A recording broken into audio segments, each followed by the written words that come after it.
Materi yang ke-8 tentang formulasi kapsul teofilin. A. Dasar pemilihan bentuk sediaan. Yang kita gunakan adalah kapsul gelatin keras. Pertama, kita membahas dasar pemilihan bentuk sediaan, yaitu kapsul gelatin keras. Teofilin secara alami tersedia dalam bentuk kristal padat.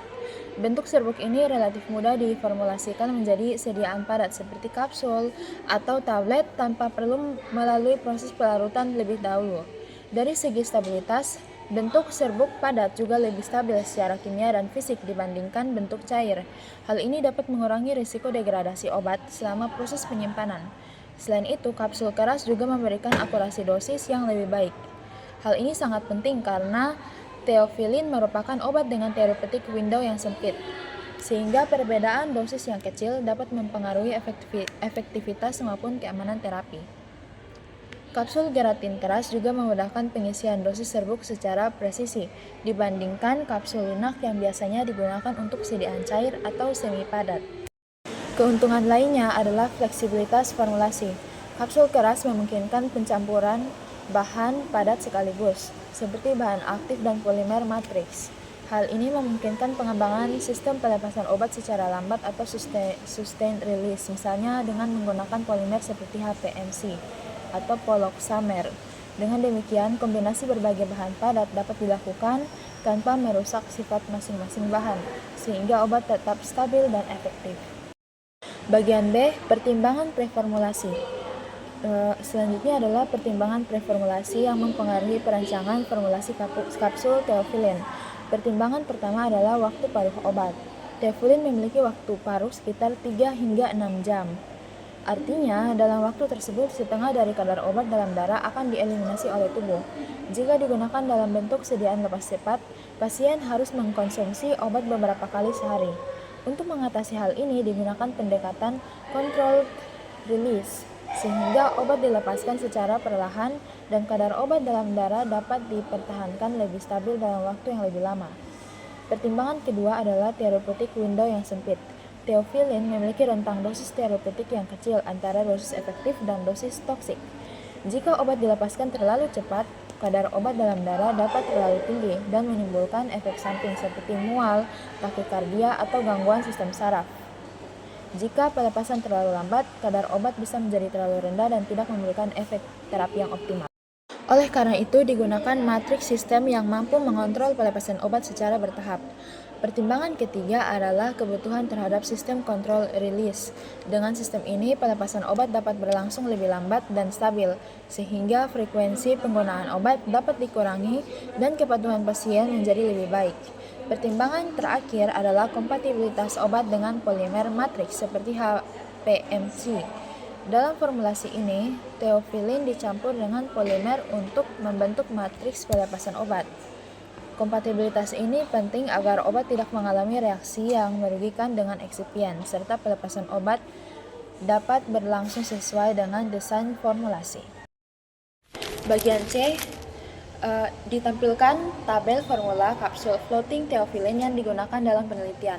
Dalam tabel tersebut terdapat 4 variasi formula, yaitu formula 1 sampai dengan formula 4. Nah, setiap formula ini mengandung 100 mg teofilin, sedangkan komposisi polimer matriksnya yang divariasikan. Polimer yang digunakan antara lain HPMC, K4M, MC, K4M, HEC, dan NaCMC. Polimer-polimer ini termasuk dalam kelompok hidrokoloid polimer yang dapat menyerap air dan membentuk gel. Pembentukan gel ini berperan penting dalam mengontrol laju pelepasan obat dari kapsul. Selain polimer, formulasi juga mengandung beberapa eksipien lain seperti gliserol, monostearat, kalsium fosfat, divaspik, manitol, etil selulosa, magnesium stearat, dan tragakan. Nah, variasi komposisi pada setiap formula bertujuan untuk mengevaluasi pengaruh rasio polimer terhadap kemampuan floating dan profil pelepasan obat. Bagian D, fungsi bahan dalam formula. Selanjutnya adalah fungsi masing-masing bahan dalam formula. Teofilin berperan sebagai zat aktif yang memberikan efek terapi sebagai bronkodilator. Kemudian terdapat beberapa polimer matriks yaitu HPMC-K4M, MCK4M, HEC, dan NaCMC.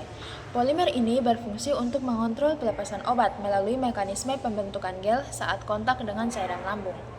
Glycerol monostearate berfungsi sebagai emulsifier atau plasticizer yang membantu distribusi polimer menjadi lebih homogen dalam matriks. Kalsium fosfat dibaspik digunakan sebagai filter dan stabilizer yang membantu meningkatkan volume dan kekuatan struktur kapsul. Manitol berfungsi sebagai filler atau pengisi yang membantu meningkatkan volume serbuk serta memperbaiki aliran serbuk saat proses pengisian kapsul. Etil selulosa berperan sebagai buoyancy enhancer dan agen pelepasan lambat karena dapat membentuk lapisan film yang memperlambat penetrasi cairan. Magnesium stearat berfungsi sebagai lubrikan yang membantu mengurangi gesekan antar partikel selama proses pencampuran dan pengisian kapsul. Oh iya, masih ada tragakan nih. Dia berfungsi sebagai binder dan swelling agent yang membantu mempertahankan struktur matriks dan mendukung pelepasan obat secara terkontrol. Bagian E, rasionalisasi formula. Rasionalisasi formula menjelaskan secara ilmiah mengapa setiap bahan dalam formulasi dipilih. Dalam formulasi ini digunakan beberapa polimer seperti HPMC, MC, NaCMC, dan HEC untuk membentuk sistem matriks pelepasan obat. Polimer tersebut bekerja melalui mekanisme swelling dan gel formation, sehingga obat dilepaskan secara perlahan dari matriks.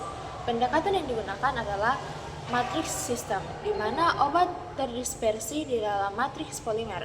Ketika kapsul kontak dengan cairan tubuh, matriks akan mengembang dan mengontrol difusi obat keluar dari sistem.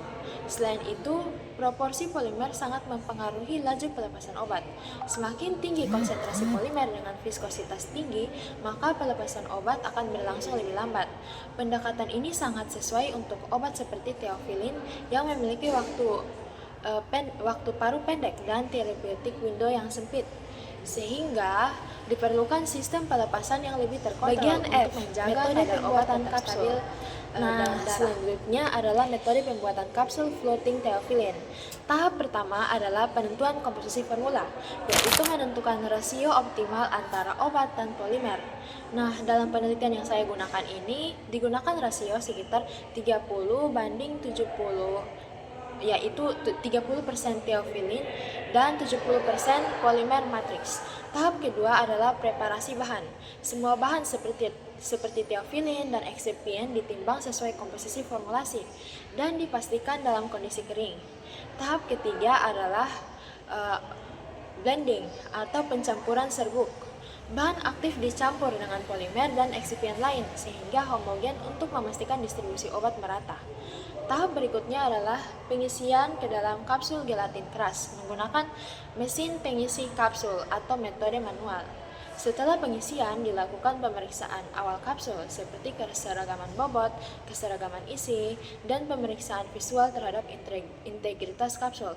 Kemudian dilakukan evaluasi sifat floating dengan menempatkan kapsul dalam media simulasi lambung untuk melihat waktu mulai mengapung dan lama kapsul tetap mengapung.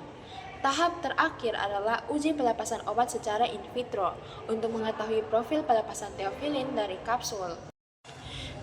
Bagian G, evaluasi formulasi kapsul teofilin. Tadi sudah dijelaskan sedikit tentang evaluasinya. Di bagian ini saya akan menjelaskan lebih dalam tentang evaluasi, karena evaluasi ini bagian terakhir. Jadi evaluasi urutannya sebagai berikut. Yang pertama, buoyancy atau kemampuan mengapung. Uji ini bertujuan untuk melihat apakah kapsul dapat mengapung dalam media lambung simulasi. Hasilnya menunjukkan bahwa semua formulasi dapat mengapung lebih dari 12 jam. Evaluasi kedua adalah matrix integrity, yaitu untuk memastikan bahwa kapsul tetap mempertahankan struktur matriksnya selama pengujian. Selanjutnya, duration of floating time, yang menunjukkan berapa lama kapsul tetap mengapung dalam media. Kemudian dilakukan uji keseragaman berat, yang menunjukkan bahwa semua kapsul berada dalam batas toleransi yang diperbolehkan, yaitu sekitar kurang lebih 7,5%. Evaluasi berikutnya adalah keseragaman kadar obat, yang menunjukkan bahwa kandungan teofilin dalam setiap kapsul berada dalam rentang yang diizinkan. yaitu sekitar 90-110% dari dosis yang tertera. Terakhir adalah uji pelepasan obat secara in vitro menggunakan dissolution apparatus. Hasil pengujian menunjukkan bahwa semua formulasi memiliki profil pelepasan obat yang lambat dan terkontrol, yang merupakan karakteristik dari sistem sustained release. Di antara formula tersebut, formula 1 menunjukkan profil pelepasan obat yang paling optimal. Oh ya, hasil pengujian evaluasi ini saya ambil dari jurnal. Terima kasih.